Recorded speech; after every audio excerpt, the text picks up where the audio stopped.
আর কত বড় খারাপ হারামজাদারা, সমন্বয়ক কুত্তার বাচ্চা কয়েকটা এখনো লেকচার মারায়, ছোরের মতো চেহারা, বুঝছো? এটা আবার কপালের মধ্যে দাগ আছে দেখছি। হাসনাত আবদুল্লাহ একটা আছে, এটারে বহুত মারছে, জীবনে বহুত মার খেয়েছে, চোর ডাকাই চুরি ডাকাতি করতে চাই, ধরা খাইছিল।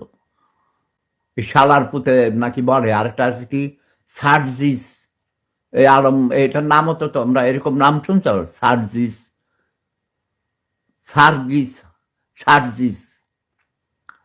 আমার জীবনে কোটি কোটি মানুষ সারা পৃথিবীতে চষে বেড়াইছি ভাই, বিলিয়ন বিলিয়ন মানুষের নাম শুনেছি, এই সার্জিস, এই বালের নাম শুনি নাই। এটা বালের নাম। চেহারা দেখলে চোরের মতো দেখা যায়, গলা ভাঙে ব্যয় ব্যয় ব্যয় ব্যয় করে। এটারে ধৈর্য তোমরা লাইটতে চলে দাঁত তাপড়াইতে তাপড়াইতে এটা দাঁত পালাই দিবা, ওকে? জঘন্য ক্রিমিনাল, মৃত্যুক জগৎ।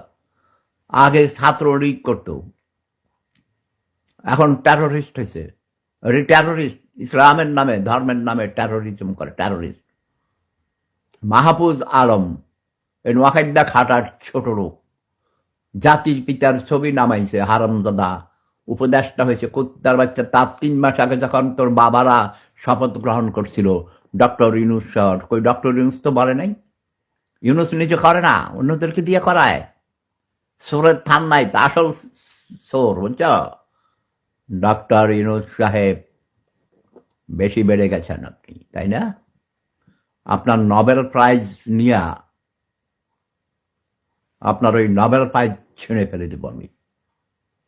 আপনার নোবেল প্রাইজ পাওয়ার জন্য আমি রিকমেন্ড করেছিলাম, 3 বার রিজেক্ট করেছি, ইউ নো দ্যাট।